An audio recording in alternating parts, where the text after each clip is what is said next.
नमस्कार. वैदिक विश्व या यूट्यूब चॅनेलवर आपले सहर्ष स्वागत आहे. वैदिक सणांचे योग रहस्य भाग 22. परशुराम कथा.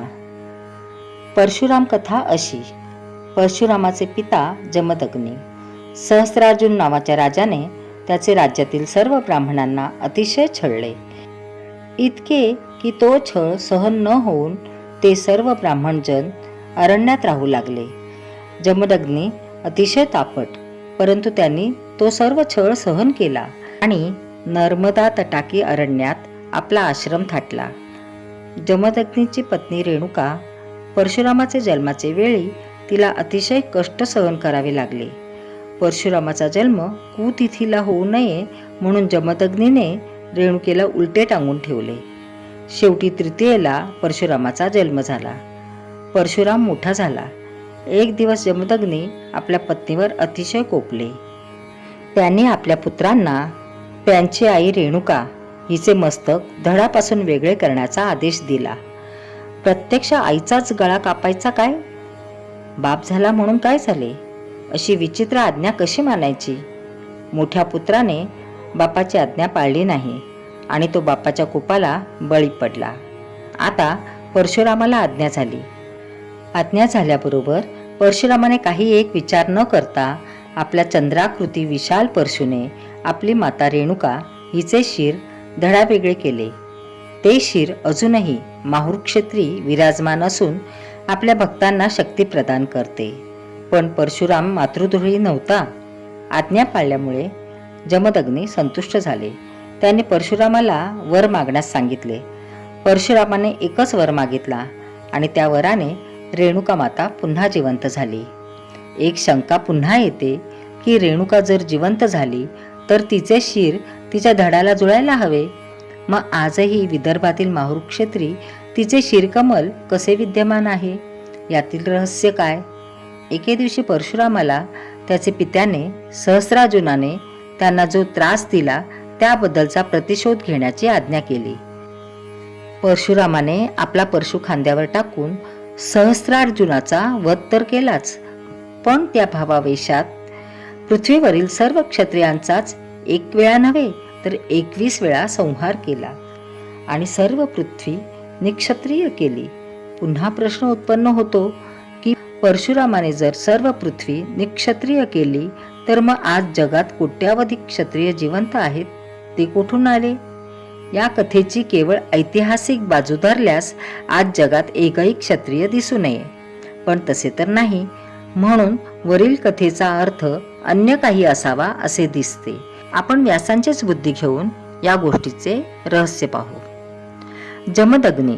जमत आणि अग्नी. अग्नितत्वाचा म्हणजे तेजस तत्वाचा उपासक, म्हणूनच जमदग्नी अतिशय तापट होता.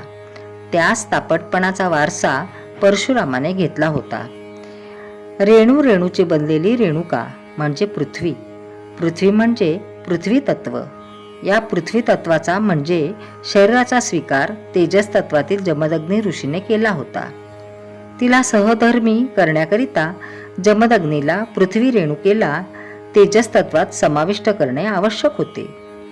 परंतु पृथ्वी तत्वातून तेजस तत्वात जाण्याकरिता पृथ्वी आणि तेजस तत्वाचे मध्ये असलेल्या आपतत्वातून जाऊन रेणुकेचा आपतत्वीय नाश करणे तेजस तत्वीय जमदग्नीला आवश्यक होते. तेजस तत्वीय साधकाने आपल्या आपतत्वीय साधनाने पृथ्वी तत्वीय रेणुकेचा आपतत्व दर्शक परशुने नाश केला. परशुचा आकार चंद्रकलेसारखाच असतो. आपतत्वात साधकाला चंद्रदर्शन होत असते. हा सर्व आपतत्वीय साधकांचा अनुभव आहे. तोच चंद्राकृती परशुरामाचा परशु होय. याच परशुने त्याने आपल्या पृथ्वी तत्वीय माता रेणुकेचा वध करून तिला पिता जमदग्नीला तेजस तत्वात जीवनदान दिले. ती तेजस तत्वाची अधिष्ठात्री देवी बनून सर्व भक्तांना तेजस तत्वाची प्रखरण घालते. देवी ही देवता तेजस देवतातील होय, कारण तिचा वर्ण तेजस तत्वातील अग्निशिखेसारखा दाखविला आहे. आपल्या परशुचा पराक्रम पाहून परशुरामाने सर्व पृथ्वीच 21 वेळा निक्षत्रिय केली. परशु म्हणजे आपतत्व हे तर आपल्याला कळले, पण हे क्षत्रिय कोण? भगवंत म्हणतात, इदम शरीरम कौंतेय क्षेत्रमित्यभिधीयते. हे शरीर म्हणजे क्षेत्र होय. त्या क्षेत्राचे रक्षण करणारे ते क्षत्रियच असणार. ब्रह्म जाणणारा साधक ब्राह्मणच असणार. परशुराम क्षत्रियांचा संहार करून ब्राह्मणच राहिले. साधकाच्या क्षेत्रातील साधनेच्या आड येणाऱ्या आक्रमक शक्ती म्हणजे हे क्षत्रिय होत. असल्या आक्रमक वृत्तीचा नाश करण्याकरिता परशुरामाला त्यावरील आपतत्वदर्शक चंद्राकृती परशुचा आश्रय घ्यावा लागल्यास आश्चर्य काय? आता 21 वेळा का पृथ्वी निक्षत्रिय केली? तर दशेंद्रिये, पंचतन्मात्रा, पंचमहाभूते आणि त्यावर आपली सत्ता गाजविणारे साधकाचे मन असे मिळून 21 होतात. या 21 स्थानातून 21 वेळा परशुरामाला आपल्या साधनांना बाधा करणाऱ्या आक्रमक वृत्तीरूपी क्षत्रियांचा नाश करावा लागतो. अशा तऱ्हेने परशुरामाने 21 वेळा पृथ्वी निक्षत्रिय केली. परंतु त्याचा योग्य बोध न झाल्याने त्यातून ब्राह्मणेतर वाद डोकावून भारतीय समाजात विष कालवू पाहतो. जातीयवादाचे मूळ असल्या अज्ञानात आहे.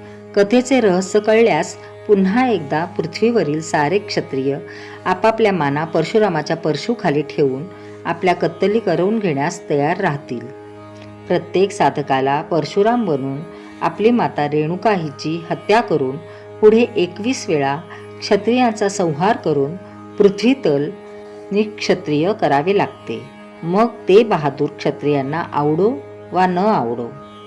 अशी ही त्रेतायुगातील अक्षय तृतीयेची परशुराम जयंती आज कलियुग लागूनही आम्ही साजरी करतो. पृथ्वीतत्व आणि आपतत्वाचा नाश केल्याशिवाय तेजस्तत्वात पदार्पण होत नाही. तेजस्तत्वाच्या साधकाने स्वतःला परशुरामाप्रमाणे आकाशतत्वीय रामात विलीन झाल्यानंतर परशुरामाचा अवतार संपतो.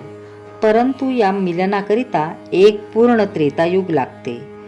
साधना क्षेत्रात घाई कामाची नाही. जमल्यास भगवंत कृपेने एका क्षणातही नराचा नारायण होतो आणि एक युगही लागते. त्रेतायुगातील राम परशुरामाचा असा इतिहास आहे. भारतातील प्राचीन योग साधनेच्या प्रसारासाठी या चॅनलची निर्मिती करण्यात आलेली आहे.